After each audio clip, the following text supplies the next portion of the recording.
kubwirwa n'icy'urukundo nk'uko wagaburira umuntu wakwambika umuntu urumva amaraso ahabwa umuntu ufite ikibazo iyo ukemuye ibibazo byose rero n'iki nacyo kiri mu bibazo byose wakemura kandi kijyanye n'urukundo. Hari impamvu nyinshi zituma amaraso akenerwa, impanuka zirushaho kwiyongera, indwara zituma amaraso aba make mu mubiri zigenda ziboneka. Icyo gihe rero iyo umuntu ahawe amaraso iminsi ye iricuma akongera akabaho. Icyo twabwira abantu ni uko gutanga amaraso nta ngaruka bigira mu buzima, ntazo namba. Wenda mwaza kubona ingero z'abatanga inshuro nyinshi cyane bavuga ko nta ngaruka bigeze bagira. Iyo rero ni imyumvire y'abantu, kandi dushima yuko haba bo mu matorero n'amadini bashobora kudufasha guhindura iyo myumvire. Umubiri wacu ni uruganda rufite ubwenge rukomeye, rushobora amaraso gusimbuza amaraso n'ayo yatanze.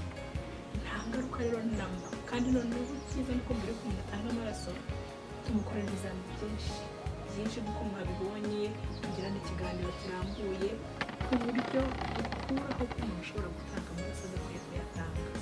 Mbere ya family n'umuryango wa Gikristo twatekereje ko kenshi na kenshi bitagaragara ko mu matorero ya Gikristo abantu bitabira igikorwa cyo gutanga amaraso. Twifuza yuko twakwegera abayobozi b'itorero tukaganira nabo, hanyuma tukareba niba twafatanya muri icyo gikorwa no gukora ubukangurambaga kugira ngo tubone abantu bashobora kuba batanga amaraso bitari uyu munsi gusa, ahubwo b'igikorwa cyahoraho. Nibwo bwa mbere dukoze igikorwa cyo gutanga amaraso mu rwego rw'amatorero, ariko ngiye ku giti cyanjye nyatanze inshuro nyinshi zirenze 74.